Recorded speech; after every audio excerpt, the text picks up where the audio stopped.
오케이 오케이. 어디까지 나와? 여기까지 나와. 저거 병원쌤이 딴거 같아. 딱 저기까지 나와. 오케이 오케이.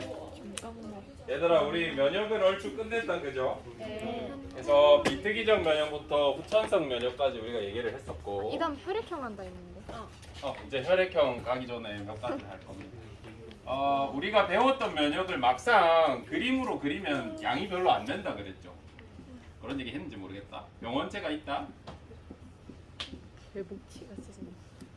병원체가 내 몸에 감염되면 맨 처음에 비특이적 면역이 일어난다 그랬죠?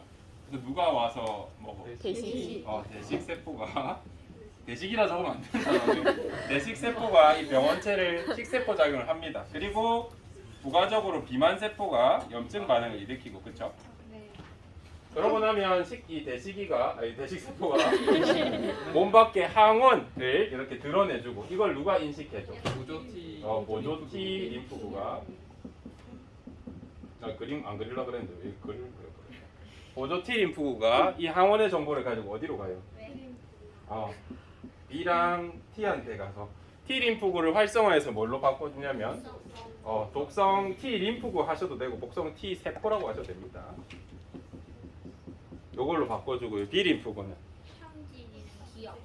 형질 세포랑 기억 세포로 바꿔줘서 기억 세포는 이 항체에 대한 정보, 항원에 대한 정보로 항체 만드는 방법을 기억하고 있고 형질 세포가 항체를 생성해서 면역을 합니다. 그래서 독성 T 림프구가 하나하나 세포를 면역하는 걸 어떤 면역이라 했냐면 세포성 면역이라 했었고 이런 단어 들었어요?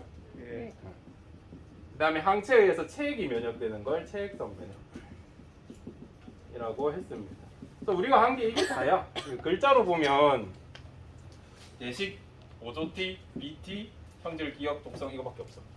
그래서 내용상 그렇게 많지는 않습니다. 그 다음 B림프구, T림프구에 대해서 설명했나? B와 T림프구는 어디서 생성돼? 그런 거 했어? 골수에서 생성돼.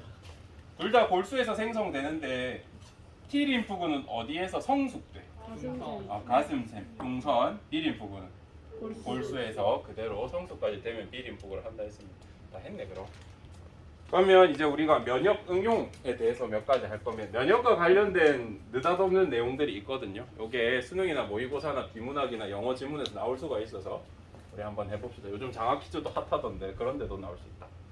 지구온난화랑 면역이랑 뭔 상관이 있을까?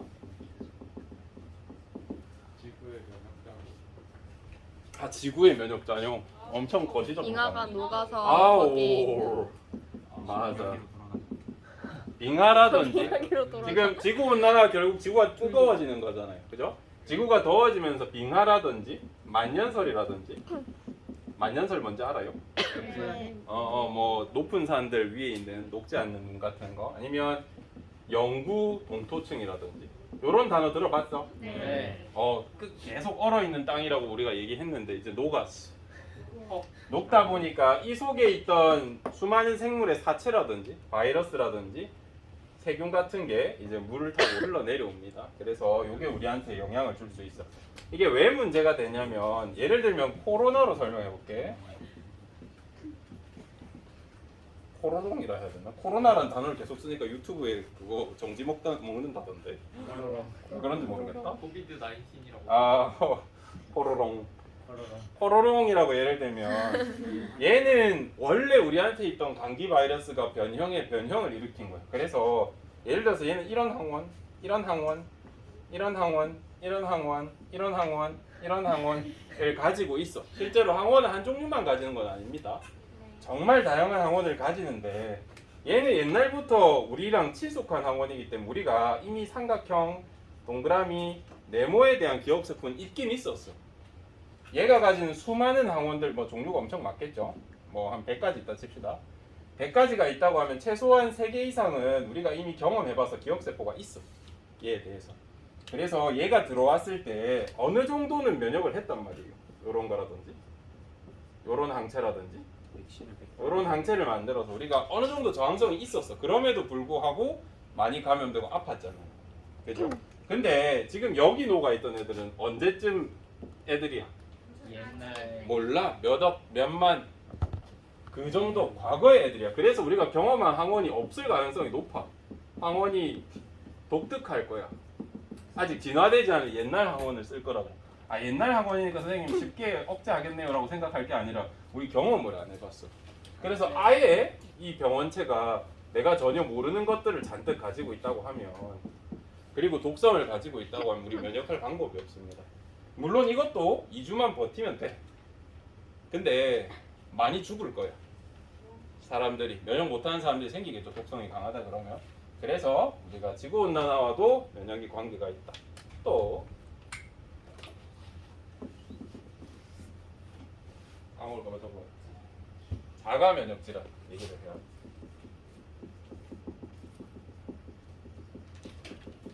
얘들아, 자가 면역 질환이 뭘까? 혼자서네. 스스로 나를 공격하는 거야. 네. 어떤 일이 있냐면 우리 세포에는 세포가 태어날 때 전부 이름표를 적어요. 이렇게 내 거. 근데 똑같은 간 세포라도 우리 선생님 친누나가 있어도 우리 누나 간 세포가 내 몸에 들어와도 나는 그게 내 건지 남 건지 식별이 안 돼. 일단 확실한 건 내 건 아니야. 그러면 우리가 뭐 하겠어? 면역을 하게 되겠죠. 그래서 일란성 쌍둥이가 아닌 이상이야 무조건 내 몸은 면역을 해. 내게 안 했기 때문에. 그런데 우리 이런 표현 들어봤을 겁니다. 이식. 간이식. 예를 들면 간 이식이 대표적이죠. 간 이식은 왜 많이 하냐면 이식해줘도 우리 간 100% 다 썰어내는 거 말고 한 30%만 남아있어도 우리 간 정상적으로 돌아올 수 있거든요. 다시 살아. 그래서 이식하는 게 어렵진 않은데 이 사람들이 일란성 쌍둥이가 아닌 이상의 유전자가 달라. 그죠? 네. 그래서 이 사람 간을 떼서 이 사람한테 주면 반드시 뭐가 일어나? 면역. 면역이 일어나. 물론 그 전에 면역 검사 합니다. 일치도, 유전자 일치도 이런 걸 보니까 막 우리 이식할 때 이식자 막 찾잖아요. 부모님 해주고 싶어도 못 해주고 그러죠. 너무 차이가 많이 나서 그렇고 비슷한 사람을 찾았을 때 어느 정도 비슷하면 우리가 이식을 합니다. 그러고 나면 자기 게 아니니까 어쨌든 시간 지나면 공격받아. 그래서 이 사람은 평생 뭘 먹어야 되냐면 면역 억제제를 먹어요. 헐. 슬프다. 그래서 관리를 잘 하셔야 됩니다. 이런 이식받는 경우 정상적으로 생활할 수 있는데 면역 억제제를 먹은 상태니까 면역력이 약하죠. 그래서 병에 걸리면 위험할 수 있습니다. 그럼 이 사람은 어떻게 해야 할까? 병 걸리면 죽어요. 잠깐 이 약을 중단했다가 면역으로 일단 낫고 간이 좀 부셔졌다 그러면 열심히 간을 생성하는 좋은 것들 먹어야겠죠. 이렇게 조절하시면서 살 수 있습니다. 간의 경우는 그래. 근데 재생이 안 되는 기관을 만약에 이식받았다 그러면 살기 힘들어. 건강관리 진짜 잘해야 되는 그런 사람. 아니면 새로 또 공여자를 찾던가 또 이식받아야 돼. 인공 장기가 없는 경우. 이제 교감 쌤이 메시지를 보내고 있어. 그래? 끊어졌어. 아니요. 뭐라고 계속 보내셨어요? 사진을 보내는데요. 지금 선생님들이 열심히 새 학교 가구를 조립하고 있거든요. 이게 완성된 걸 사면 100만 원인데 우리가 조립하면 15만 원에 끊어져. 그래서 선생님들이 열심히 조립하고 있습니다. 이런 것도 다 옛날에 우리가 조립해서 있어요. 물론 거의 다 만들어 오지만 끼우고 이렇게 하는 거 귀찮거든요. 그래서 지금 더워서 죽겠어.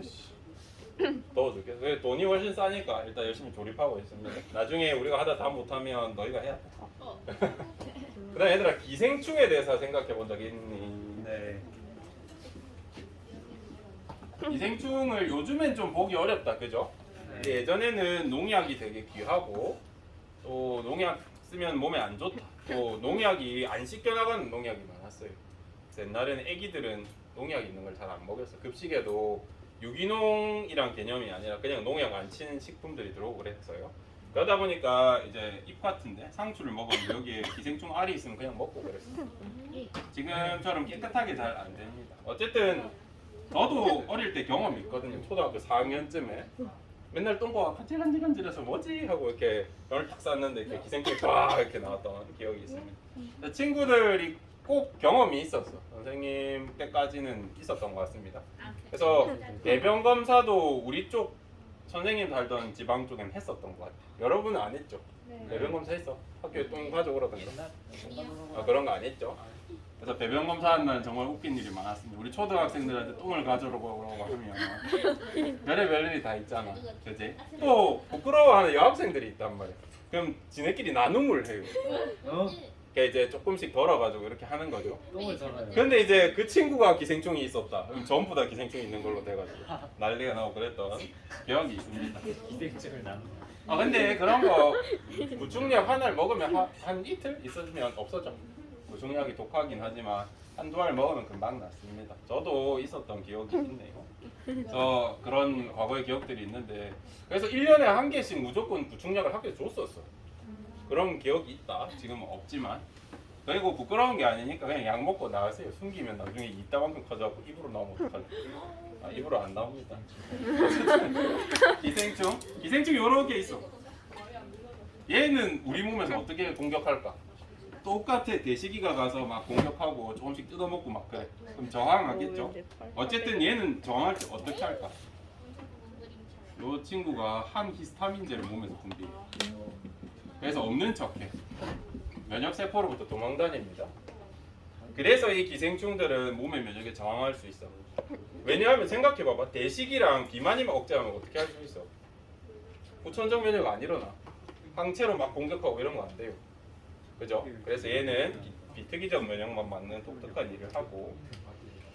그럼 기생충은 선생님 왜 얘기했습니까? 라고 하면 이것 때문에. 아토피 진짜 심하거나 알레르기 진짜 심한 사람들은 몸에 기생충 키우는 치료법이 있습니다. 얘를 키우면 얘가 이거 분비해 주거든요. 그래서 아토피랑 비염이 사라져.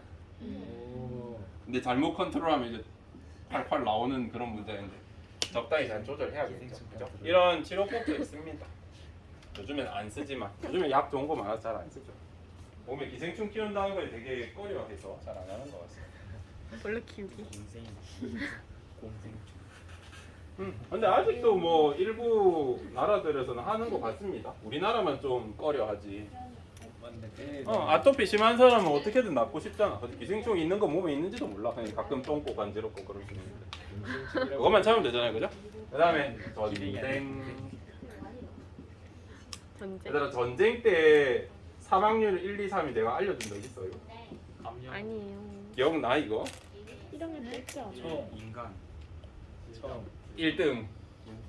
폭발. 일단 요 두 개는 적분에 의한 아, 거야. 뭐지? 지뢰랑 이런 거. 감염, 출혈.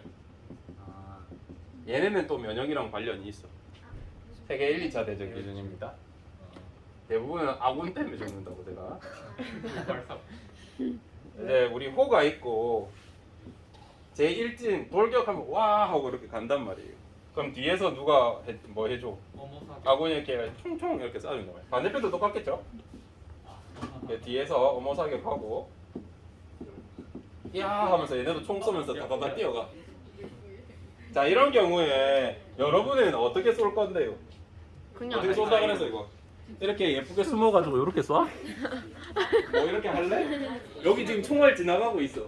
이렇게 쏠래? 안 쏘게 이래 쏜다 그랬죠. 다다다다다 이렇게. 그러다 보면 우리 아군이 맞고 대부분의 사망 이유는 아군이었어요. 그래서 한 전쟁 전문가가 통계를 냈는데 한국 전쟁에서 총알 30만 발당 적 한 명의 적군을 죽였대.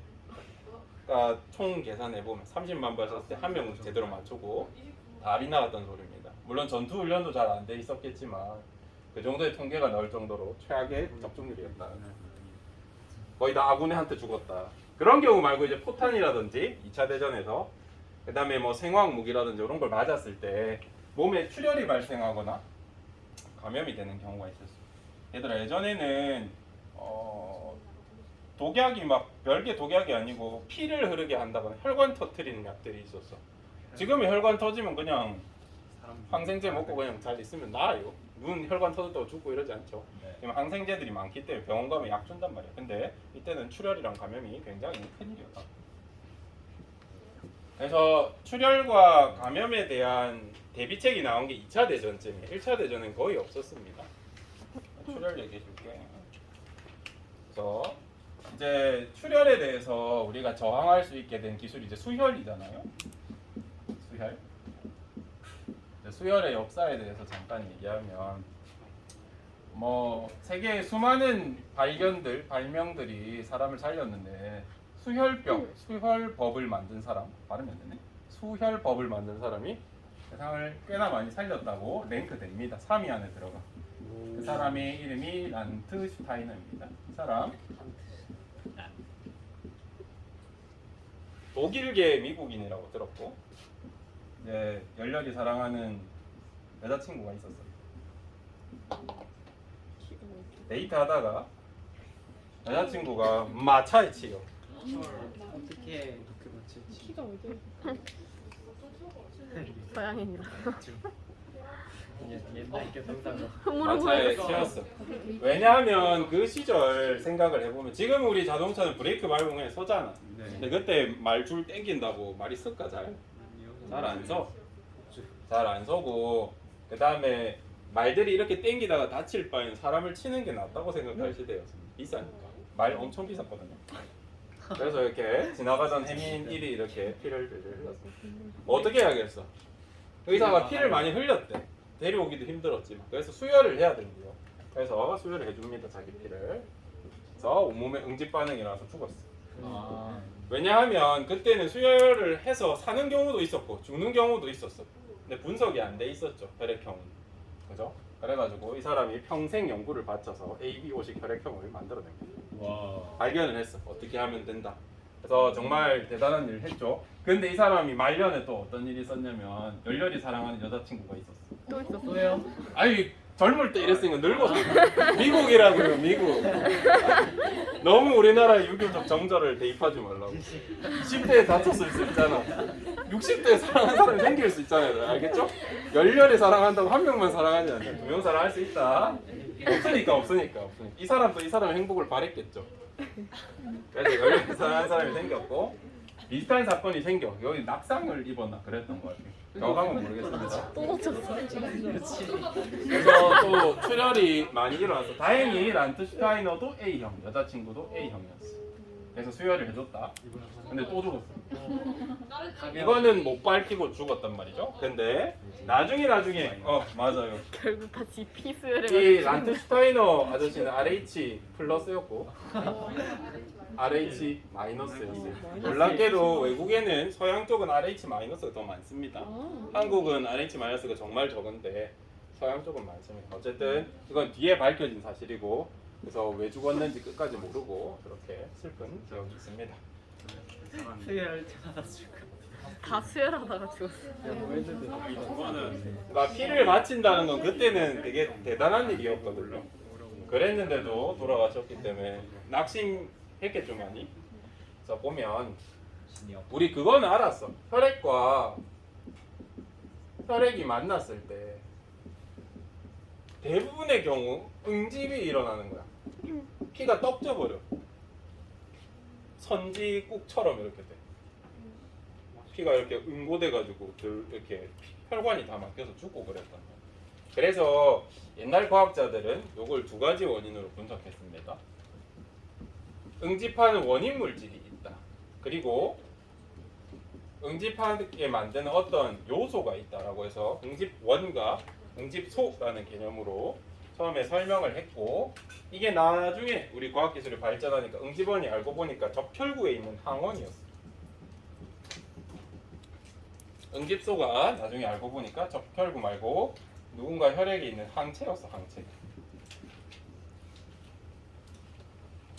이 항원과 항체에 따라서 기준을 나눴었는데요. A형 있고 B형 있고 AB형 있고 O형이 있어요. AB형은 어떤 응집원을 갖냐면 적혈구에 A형 항원을 가지고 실제로 A형으로 생기진 않았겠죠. 예를 들어서 이렇게 그린 겁니다.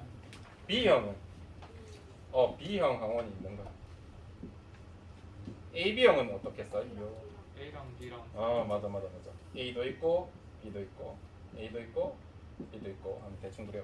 O형은 아무것도 없어. 그래서 다 그런데 태어날 때부터 우리가 항체를 몇 가지 가지고 있는데 그 중에 A형은 베타 항체라는 걸 가져. 근데 이 베타 항체는 B형이랑 베타가 만나니까 응집을 하는 거예요. 마찬가지로 A 항원이랑 알파랑 만나면 응집을 해요. 알파는 누가 갖냐면 B형들이 가지고. AB형 가지겠어 안 가지겠어? AB형 하나라도 가지고 있으면 GP가 응집해서 죽어 있을 거예요. 되게 시체죠, 그죠? 아니라 얘 아무것도 없어. O형은 둘 다 가지고 있는 거야. 우리가 아는 항체의 개념은 어때? 어떨 때 생겨 항체? 병원체 감염돼서. 뭔가 항원을 우리가 경험했을 때 생기잖아요, 그죠? 그래서 우리가 왜 태어날 때부터 저런 걸 가지고 있을까에 대해서 굉장하게 많이 궁금해했습니다. 그리고 어릴 때도 없다 갑자기 어느 순간 생겨 있어, 한 2-3살쯤에. 그래서 크게 두 가지 중요 이론들이 있었는데 지금은 이번 이론이 조금 더 사실이지 않을까라고 합의를 하고 있습니다. 첫 번째는 뭐냐면 출산 시 부모님의 태반을 떼고 탯줄을 자르는 과정에서 혈액이 서로 교환되겠죠. 애기한테 부모님의 혈액이 가. 그럼 점막이나 이런 데 혈액이 묻을 수 있잖아. 그지? 우리 에이즈 환자의 아기가 에이즈가 넘어가듯이 그런 식으로 넘어갈 수 있습니다. 그래서 출산 시 혈액 교환 때문에 생길 수도 있어. 근데 문제는 뭐냐면 아기도 엄마도 A, 베이비도 A 인 경우에는 항체가 생길 일이 없잖아. 근데도 이 애가 나이 조금 먹으면 바로 항체가 생겨 있어. 지금은 뭘로 하냐면 우리가 대장균 이론으로 설명합니다. 대장균이 어떤 항체를 가지고 있냐면 희한하게 왜 그런지 몰라. A 비스무리한 거 가지고 있어. A 프라임. 진짜 비슷한 물질. 그 다음에 B 비슷한 거 가지고 있어. 그 다음에 감마 비슷한 것도 있어요. 감마는 우리 다음에 하지마. 요런 걸 얘가 가지고 있어. 항원으로. 되게 우리 거랑 비슷한 걸 몇 가지 가지고 있습니다. 근데 우리 살면서 반드시 대장에 대장균을 키우게 되거든요. 만약에 여러분 대장에 대장균이 없다 그러면 여러분 채소 먹으면 파란색 이빨이 그대로 나올 거예요. 근데 어느 정도 분해돼서 나오는 이유가 대장균이 식이섬유라든지 식물 우리가 분해 못하는 셀룰로스를 분해해줍니다. 그래서 얘네를 키우는 과정에서 몸에 얘네가 크면서 이 항원들을 우리도 모르게 경험을 하는 게. 그리고 대장에 대장균들이 있으면 우리 필요할 때는 수를 줄이거든요. 면역세포 공격하게 해. 또 필요 없을 때는 공격하고 필요 있을 때는 또 면역을 좀 약하게 하면서 계속 조절하고 있어요. 그래서 이런 것들이 태어날 때부터 이걸 가지게 되는 원인이 아닐까라는 생각을 합니다. 이게 왜 면역에서 나오냐면 이런 이유 때문이에요. 근데 요거 가지고 되게 시험 문제 어렵게 내거든요. 그래서 요거는 우리가 시험 직전에 한번 대비를 해봅시다. 어려운 내용들이 있어서. 몇 분 정도 됐니 이거? 23분. 오케이, 한 10분 안에 끝낼 수 있을까? 몇 분에 맞춰요? 시간 있어요? 40분이요. 그러면 우리가 이제 수혈 관계라는 걸 배운단 말이야. 우리 어떤 부모님한테 어떤 자식의 혈액형이 나오는지를 유전에서 하고 이제 유전 공부하다가 막 애들이 우는 애들이 있단 말이에요. 이렇게 왜 그러냐고 하면 우리 부모님한테서 내가 나올 수 없대. 진짜요? 아니 계산해 보면 맞아. 머리가 나쁘면 슬프고 혼자 그래요. 그래서 제대로 공부하셔야 되고. 그리고 간혹 B형 부모님들한테서 BBBB끼리 결혼하셨는데 O형이 나올 때가 있어. 그런 경우도 있는데 뭐 그런 경우 그렇게 드물지 않으니까 있을 수 있습니다. 그래서 너무 슬퍼할 필요 없고 다를 수도 있지. 나 뭐 할라 그래? 얘들아 O형 혈액은 A형한테도 수혈 가능하고 B형한테도 가능하고 AB한테도 가능하고 O한테도 가능하다 이런 얘기 들어봤어? 네. 근데 AB형은 아무도 수혈 못한다 이런 거 들어봤지? 네. 그래서 막 이거 혈액형 막 MBTI 전에 혈액형 막 유행하고 AB형은 싸가지 없다 막 O형 성격 좋고 그런 게 이런 걸로 나왔거든요. 정말 어이없죠. 그렇네. MBTI는 과학이냐라고 하면 MBTI는 과학 맞지? 나는 계획적인가? 얘 체크했으니까 계획적이니까 제이 나오죠, 그죠? 내 MBTI 애들 신기한 애들 신기하던데. 자기가 외형적인 성격으로 체크하니까 이가 나오지 뭐. 그죠? 그래서 그런 질문들에 체크해서 그렇고. 여튼 이런 걸 들어봤을 텐데, 근데 저걸 봐봐봐. O형 P에 뭐 있다고요? 알파벳에서. 이거 얘랑 얘한테 수혈하면 뭐 일어나? 응집 A랑 알파 만나서 응집 일어나. 근데 수혈 가능하다고 하면 가능해. 네. 근데 설명에 뭐라고 적혀 있냐면 소량 수혈이라고 적혀 있어. 대량으로 하면 안 돼. 그래서 요거를 이야기해 줄게. 우리 1ml 혈액당 적혈구는 몇 개 정도 있냐면 사람에 따라 다른데 보통은 10만에서 30만 개 있는 사람. 꽤 많죠. 그럼 적혈구 하나에 항원이 많겠죠, 되게. 그지? 이렇게 생각해 주시면 되고, 요 응집소는 1ml당 한 100개? 200개? 있는 것 같아. 훨씬 수가 적죠. 그죠? 항체 개수가 얘는 200개고 얘는 적혈구 개수가 이 정도니까 실제로 항원 개수로 치면 뭐 몇백만 개, 몇천만 개 있을 수도 있어. 적혈구 하나당 엄청나게 많이 존재하니까. 그래서 우리 보통 혈액 한 팩에 몇 미리 정도 되니? 3 뭐 200이나 400ml 정도 됩니다. 보통 200 정도 해가는 것 같아. 학생들은 얼마 해가는? 학생들 좀 많이 빼던데 군인이라. 남학생 많이 빼고 막 몰래 조금씩 많이 빼고 그럽니다. 모르겠지만. 그래서 200에서 400 사이 아무리 많이 빼도 400 이상 잘 안 뺍니다. 그러면 200 정도 뺀다고 생각하면 200 정도 뺐을 때 적혈구는 몇 개 정도 있어? 6천만에서 2천만 사이, 그죠? 그죠? 그 정도 존재할 거고 응집소는 뭐 2만 개에서 뭐 4만 개 정도, 그죠? 네. 존재해. 4만 개의 어떤 분자가 내 온몸에 다 퍼지면 그렇게 영향력이 없어. 이게 조금 받아들여질지 모르겠다. 6천만 개가 내 몸에 뭔가 들어오면, 내 몸을 아프게 하는 뭔가가 들어오면 영향력이 좀 있겠죠. 근데 2만 개 정도 들어오면 1ml당 2만 개 해서 1ml당 100개 정도의 농도로 내 몸에 2만 개 정도 들어온다고 피가 완전히 떡져서 문제되진 않습니다. 건강한 사람 기준. 건강한 사람 기준 200ml까지는 O형이 줄 수 있는 것 같긴 해. 근데 우리 수술할 때는 주로 어떤 사람한테 수혈해? 아픈 사람 또는 피가 모자란 사람, 그죠? 그런 경우기 때문에 실제로는 이론상 할 수 있지만 해, 안 해? 안 해. 급하면 쓸 수는 있어. 혈액이 너무 없어가지고 죽을 것 같으면 일단 저거로 써야지 어떡해. 그게 아니라고 하면 보통은 똑같은 혈액 넣어줘. 소량수혈 200ml 밑으로 한 팩 정도는 가능한데 실제로 안 합니다. 여기에도 알파 베타가 있어서. 그래서 이론상 가능하다는 거지 실제로는 안 쓴다. 그 정도 알아두시면 될 것 같습니다. 마지막으로 요거만 필기해 놓고 마칩시다. 우리 여기서 문제 자체도 어려워요. 우리가 한 번쯤 경험해 보겠지만 근데 말장난을 되게 많이 해요. 무슨 소리냐면 응집소 알파를 다른 말로 부른다. 응집소 알파 누구한테 있어? B형. B형의 혈장 속에 혈장에 항체가 녹아서 체액성 면역을 하거든요. B형의 혈장에 제가 들어있어. 근데 우리 혈액을 보면 혈액은 뭐가 이슈? 혈구랑 적혈구 혈장이 있잖아. 어. 그죠? 혈구에 적혈구, 백혈구, 혈소판 이런 거 있고. 네. 근데 이거 제거하고 혈장만 꼽아. 그럼 이 안에 면역 단백질들이 녹아 있거든요. 대표적으로 항체가 여기 녹아 있어. 근데 우리 피 뽑아가지고 가만히 냅두면 어떻게 돼? 굳어. 맞아. 굳어서 실험실에서 쓸 때는 우리가 약품 처리해서 안 굳게 만들어. 약품 처리. 거의 다 해간다. 아직 잠들지 마라. 약품 처리해서 못 굳게, 안 굳게 만들어. 그런 걸 우리가 뭐라고 하냐면 혈청이라고 그래. 네. 그래서 여기 쌤은 혈장이라 적었지만 B형 혈청이라고 하면 여기에는 응집소 알파가 들어있어. 똑같은 물질은 아니지만.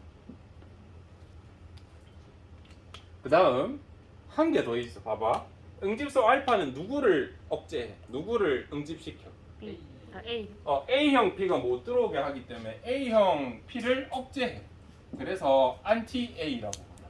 다시 한글로 보시면 항-A 혈청이라고 불러. 얘네가 거의 똑같이 쓰인다는 걸 여러분이 꼭 알아주셨으면 좋겠어요. 저는 하나만 쓰거든요.